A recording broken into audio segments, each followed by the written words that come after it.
There was a certain rich man who clothed himself in purple and fine linen, and who feasted luxuriously every day.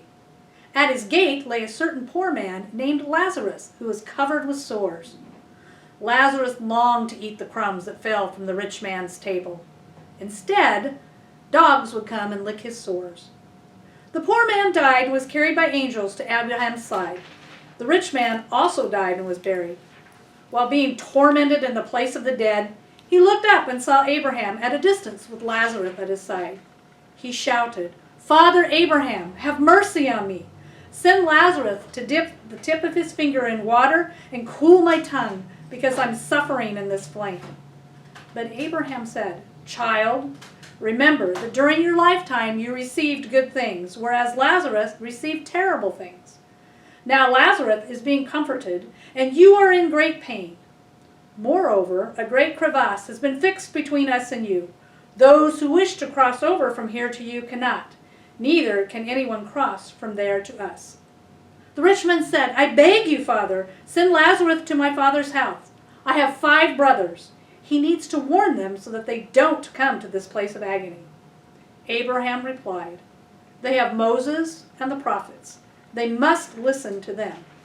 The rich man said, "No, Father Abraham, but if someone from the dead goes to them, they will change their hearts and lives."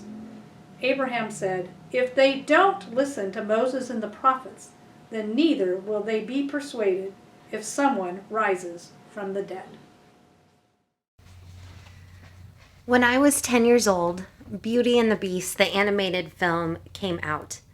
And I was immediately in love. I wanted to be Belle. I wanted to sing in the middle of the field and have butterflies burst behind me. I wanted to go off on an adventure. I wanted to be the misunderstood person in a village. I wanted to read books all the time, just sit around and read books. Instant love. And now that I'm a little bit older, I still find myself enjoying Disney movies, but I have questions, and I enjoy asking these questions. I think it's fun to not just ask important questions about the message that's being communicated to girls and boys in Disney movies, but also to ask questions about, just for fun, the purpose behind a story, the why behind the what, even though we may never get that because it wasn't part of the narrative, right? Some of those questions are like, why did the servants turn into the objects that they turned into? Why is Lumiere a candlestick and Cogsworth a clock? Is this just a play on words? Why is a candlestick in love with a feather duster? Why is Mrs. Potts so old with a kid? Things like that. And actually, it led to having these questions and having this thought is what led to today's sermon and led to my theory. Now, the premise behind Beauty and the Beast is that there is this young, spoiled, selfish prince, and an enchantress shows up to test the state of his heart, and when he fails, she turns him into a form that more closely reflects his heart to her. She turns this beautiful man into a beast for all to see. But why the servants turned into those objects? And my theory is that the servants were actually turned into the objects that most closely reflect the way the prince saw them. So rather than seeing his servants as people, because remember, the premise of this is that the prince is incredibly selfish, the prince actually viewed his servants only in terms of the roles that they served. And so Lumiere becomes his personal manservant that dressed him and helped him appear at his best. Cogsworth becomes his personal assistant that manages his schedule and keeps everything on task. Mrs. Potts is some sort of strange nursemaid, comfort provider, housekeeper type. And of course, the feather dusters are the maids that had kept the castle clean. And you could go on and on about forks and knives and spoons being kitchen servants. Take this as far as you want to take it. But what happens with a theory like this is that it becomes a caricature of something that we actually struggle with in society. And that struggle is with the idea of objectification. Now, when you hear the phrase objectification, my guess is your first thought was a discussion we have when we view each other with lust. Usually when we talk about somebody is objectifying another person, what we mean is they're saying, I just want to do naughty things to them. I don't actually care about their feelings. But I want us to expand our idea of objectification and challenge us to think more in terms of when we objectify someone, we've reduced them to the role that they play in our lives. We've reduced them to our interaction with them, and we've taken everything else away from them. Now, in our scripture reading, in our parable that Jesus tells, the parable is of Lazarus and a rich man. Now, this isn't the Lazarus that was raised from the dead by Jesus. This is a different Lazarus. Must have been a common name, or Jesus was just riffing off the top of his head and he happened to think of his buddy's name that he made up for this story. But Lazarus in Jesus' parable is an incredibly poor, impoverished human being with no resources. He is so impoverished that he is laying at the gate of a rich man's house, covered in sores. His flesh is so raw that the dogs are licking him, and the rich man passes by every single day. Now, to the rich man, Lazarus is literally nothing. Lazarus is at the end of the rich man's driveway, and the rich man goes past him every day and it ignores such obvious, deep, painful suffering. You can only do that if you don't see the person that you're looking at as a human being, as a person. They become furniture. They become wallpaper to you. And the objectification gets even more insidious than that. Let's bounce back to Beauty and the Beast, right? It's easy to point out, well, yeah, the beast turned ugly and his servants turned into a reflection of their roles, but that's not the only place in the movie that we see objectification. Think about the entire opening song. How would it feel to be a villager listening to Belle talk about there's got to be more than this provincial life? Here's the baker. It doesn't matter that he woke up at 4 a.m. to bake that bread and that he slaved over a hot oven no matter what temperature it is outside, and that he's hustling his tail off to sell, to make a living. None of that matters. All that matters is it's the same old bread that he sold yesterday, and I want more. I want more than this life I see around me of blue collar people living in this small town. And of course, the villagers objectify Belle. Ooh, she's a woman who reads. Weirdo. Gaston objectifies Belle. Gaston objectifies everybody. If people aren't of use to Gaston, he has no interaction with them whatsoever. And Belle is, of course, reduced to the fact that she's beautiful. Gaston thinks he's the best person in the village, and Belle just might do because they would make cute babies. That's his concession.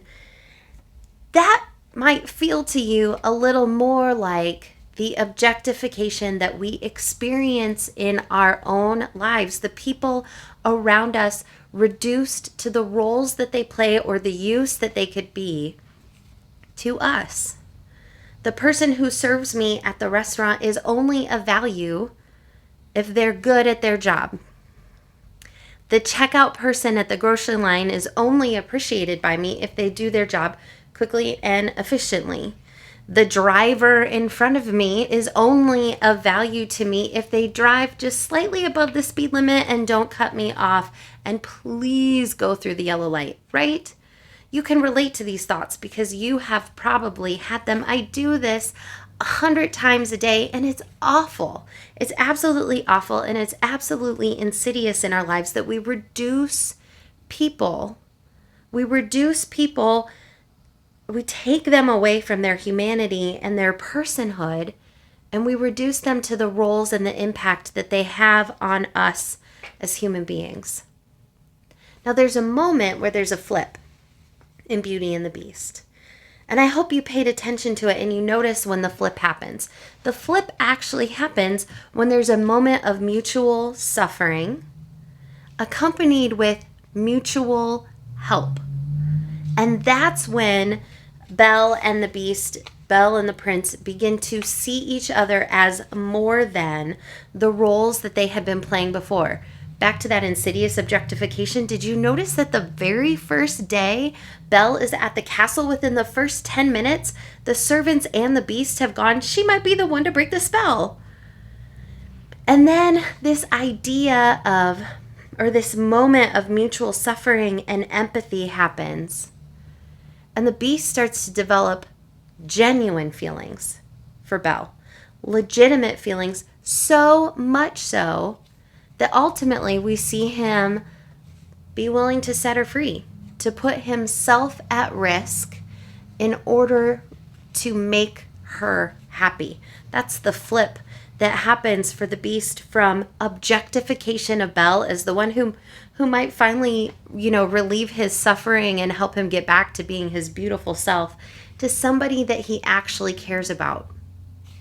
Notice in our scripture reading that flip never happened.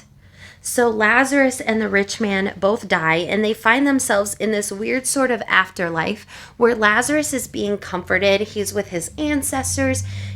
Jesus calls it Abraham's bosom. There's some sort of sense of being restored to the fullness of community and having value as an inheritor of Abraham's promise. And the rich man is in some sort of place where he is suffering. He is being tortured. And when the rich man sees Lazarus, he still does not see a member of the community. He still does not see a person. He sees somebody that could serve him. So now Lazarus has moved from nothing, no thing, non-existence, to servant. You have resources. I am entitled to those resources. Dip your finger in the water and let me have a drink. Go and spare my brothers from this torture. Be a messenger and help my family on my behalf. There is no mutual suffering. There is no building of empathy or mutual care or sacrifice on behalf of the other. Maybe the thing that would have worked to flip the rich man's perception of Lazarus is if the rich man had taken time to bring Lazarus into his home and offer him water and oil for his wounds and food for his belly and comfortable clothes to put over his raw skin. To start to see him as something other than nothing at his gate, a licking toy for his dogs. In the movie Beauty and the Beast, in the remake and in the re-release of the animation, they grab this song from the Broadway musical Beauty and the Beast. There's so many different ways that you can see the story from Disney. And it's this song called Human Again. And it happens when the servants start to notice that Belle and the Beast are falling in love, and they start to hope for being human again. And when you listen to the lyrics of this song, you start to realize that what the servants are singing about is the ability to move and to dance. It's got nothing to do with the role that they play in the Beast's life. As a matter of fact, Cogsworth even talks about retiring. He's going to leave this whole life of service behind and go do whatever he wants to do in a shack by the sea. It has to do with dancing and singing and moving and hugging and being whole persons again. Being whole persons outside of this role that they have been trapped in. Because ultimately that's what objectification is about, right? Objectification is about reducing somebody to a role. It's about dehumanizing them to the point where they are of use to us. And it can become, by the way, super insidious that we start to see every person as dehumanized and as objects around us. And the opposite of that is the view that people are whole people, that they have wants and desires and wishes and dreams and hope. Our flip of the insidiousness of objectification needs to come by turning this lens on. Every mother, every aunt, every father, every uncle, every person who has raised a child, the deepest desire of their heart, regardless of where that child was born, regardless of how that child came into their lives, the deepest desires of their heart is that the child would come home safe from wherever the child goes. Every family unit, regardless of how the family unit looks, whether it's the post World War II exalted nuclear family, or whether it's the more traditional extended family of previous eras, or whether it's the often judged quote unquote broken family, single parent home, which, by the way, we need to talk about that sometime too, because that's problematic. Every family, regardless of how it's made up, every family wants a safe place to live, wants food on the table, wants opportunities to thrive, to be comfortable. Every family wants opportunities to have fun, to be together in free space. Every family wants opportunities to advance in whatever way you define that, whether that's access to more resources or more free time or more education. Every family desires this. Every person, every single human being, regardless of gender expression, sexual orientation, skin color, creed, nationality, every single person wants power over their own lives, the ability to achieve purpose in their own lives. That's Martin Luther King Jr.'s definition. Power is the ability to achieve purpose with their own lives. Every single person wants this. Every single person wants freedom and agency to choose. Every single person has experiences like us. That person who's serving you in the restaurant, they have good days and bad days. They have moments where they don't like what they see in the reflection. They have kids that they're worried about or parents that they're taking care of. There's an entire world of things happening around them. Maybe the driver in front of you cut you off because their kid is in the back seat screaming at the top of their lungs. And they had no idea that you were even there. And now they're driving down the road red in the face, not only because their kid is screaming in the backseat, because they realize they almost caused a car accident, which would have made them late for work. There's an entire world happening in people's lives that has nothing to do with the role that they may or may not play in ours.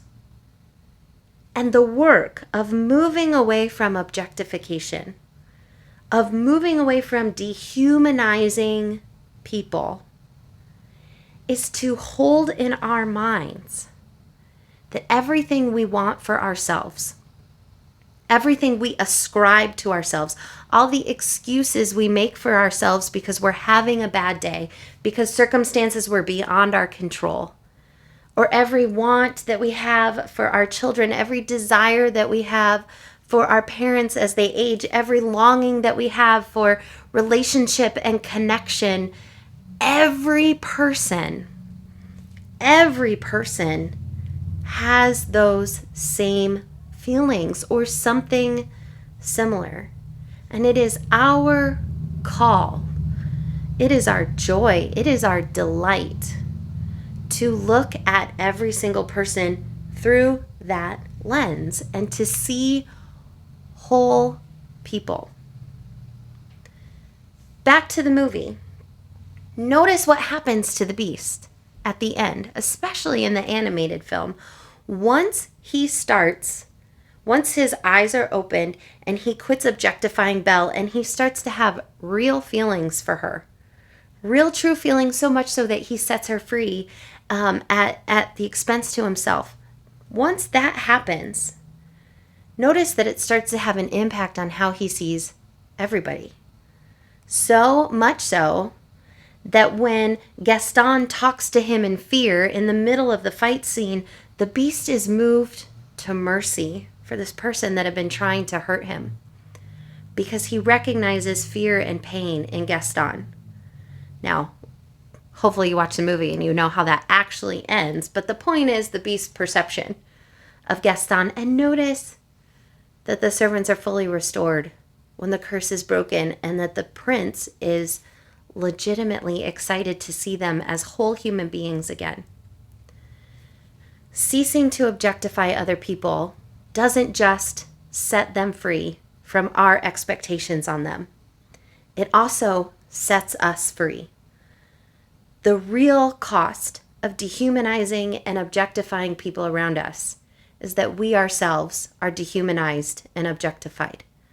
We ourselves will find ourselves in a place of suffering if we don't do the work of seeing people as whole people.